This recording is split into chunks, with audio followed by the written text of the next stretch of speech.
Haleluya, haleluya, haleluya. Puji Tuhan. Salam sejahtera dalam kasih Tuhan Yesus Kristus buat kita semua. Bersama saya Pastor Romi dalam program yang sangat menguatkan, sangat memberkati, yang memberikan inspirasi buat kita, yaitu Spirit Motivasi Infinity Ministry. Kali ini dengan tema yang luar biasa, yaitu mengapa baptisan itu penting. Nah, mendasari tema ini yang penting ini, saya angkat 3 ayat, saudara-saudara. Nah, supaya kita pahami bahwa baptisan itu tidak lepas dari iman kekristenan kita kepada Tuhan. Saudara, yang pertama di dalam Matius 3 ayat yang ke-15, ya. Peristiwanya Yesus datang kepada Yohanes Pembaptis untuk dibaptis. Ayat 15, lalu Yesus menjawab katanya kepadanya, biarlah hal ini itu terjadi karena demikianlah sepatutnya kita menggenapkan seluruh kehendak Allah. Dan Yohanes pun menurutinya. Sesudah dibaptis, Yesus keluar dari air, dan pada waktu itu langit terbuka dan ia melihat Roh Allah seperti burung merpati turun ke atas. Mengapa baptisan itu penting? Yang pertama, untuk menggenapkan kehendak Allah. Baptisan adalah kehendak Allah. Yesus tidak berdosa, tapi kenapa dia harus dibaptis? Memberikan teladan buat saya dan saudara, bahwa seperti Yesus dibaptis, mengikuti teladannya, kita pun perlu dibaptis. Nah, yang kedua saya temukan di dalam Matius pasal yang ke-28, di mana Yesus ketika detik-detik dia mau terangkat ke surga, di hadapan murid-muridnya, dia sampaikan satu perintah, suatu amanat agung. Matius 28 ayat 19-20. Karena itu pergilah, jadikanlah semua bangsa muridku dan baptislah mereka dalam nama Bapa dan Anak dan Roh Kudus.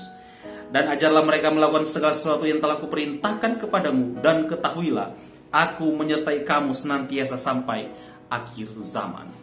Yang kedua, baptisan itu penting karena itu adalah perintah.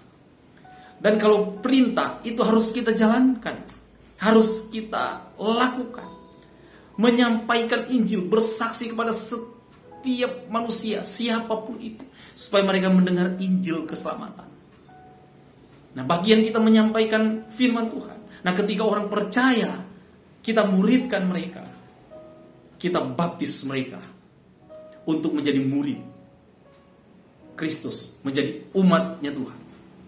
Nah, dan yang saudara-saudara, dan yang ketiga, saudara-saudara, di dalam Kisah pasal yang kedua, pada hari Pantekosta, murid-murid Yesus, rasul-rasul Yesus dipenuhkan dengan Roh Kudus. Satu di antara mereka, yaitu Petrus, dengan kuat kuasa Roh Kudus, dia memberikan firman Tuhan. Di ribuan orang, banyak orang tertemplak, banyak orang tersadar, banyak orang terharu, banyak orang percaya karena firman Tuhan yang hidup yang diberitakan. Sehingga mereka menyampaikan pada Petrus, apa yang kami harus lakukan supaya kami menerima anugerah keselamatan. Di dalam Kisah 2 ayat 38, Petrus berkata, jawab Petrus kepada mereka, bertobatlah dan hendaklah kamu masing-masing memberi dirimu dibaptis dalam nama Yesus Kristus untuk pengampunan dosamu, maka kamu akan menerima karunia Roh Kudus.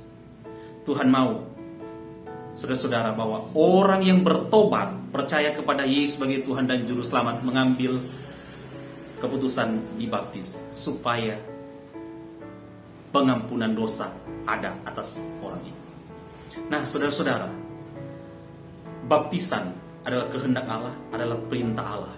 Dan sebagai tanda orang yang bertobat, percaya kepada Yesus, dia harus dibaptis, diselamkan, ditenggelamkan seutuhnya, saudara-saudara, sehingga kita yang berdosa menjadi hidup baru, menjadi satu keluarga kepunyaan Tuhan. Itulah kehendak Allah. Setiap orang yang berdosa harus mengakui Yesus sebagai Tuhan dan Juru Selamat, melakukan baptisan air supaya dia menjadi orang yang lahir baru milik Kristus. Bagian kita, sampaikan Injil, muridkan sebanyak-banyaknya orang yang di luar Tuhan. Kita percaya Roh Kudus kekuatan yang menyertai dan memampukan kita. Tuhan Yesus memberkati, Tuhan Yesus pakai kita semua. Haleluya, puji Tuhan.